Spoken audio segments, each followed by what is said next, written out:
હાલ મારા ભાઈ માહિતી મળે પણ મને મિત્રો વાત કરવામાં આવે તો જિગ્નેશ મેવાણીના વિડીયો તો ખૂબ જ ટ્રેન્ડિંગમાં ચાલી રહ્યો છે. જે મિત્રો કહેવામાં આવે તો ભૂપેન્દ્ર પટેલના આ વિડીયોના માધ્યમ દ્વારા એક અનોખો મેસેજ આપી શકે છે. મિત્રો પહેલાં તમે વિડીયોના માધ્યમ દ્વારા જિગ્નેશ મેવાણીની વાતને સાંભળો અને તમારા મિત્રો સુધી આ વિડીયો અવશ્ય શેર કરી અને તમે નવા હોય તમારી ચેનલ લાઈક કરો અને ફોલો તમે અવશ્ય કરી જજો. તો મિત્રો પહેલાં તમે વિડીયો તમે ધ્યાનથી જુઓ મિત્રો કે જિગ્નેશ મેવાણી શું કહી રહ્યા છે.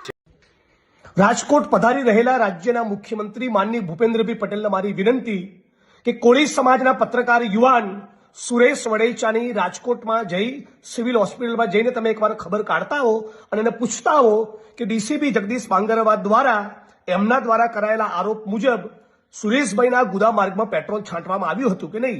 તમે રૂબરૂ મુલાકાત લઈ ક્રાઇમ બ્રાન્ચ રાજકોટની કસ્ટડીમાં કેવું ટોર્ચર આરોપીઓ સાથે કરવામાં આવે છે અને કોળી સમાજના યુવાન ઉપર શું વીતી છે, એના ગુદા માર્ગમાં પેટ્રોલ કોણે રાખ્યું એની તમે રૂબરૂ પૂછપરછ કરતા આવો.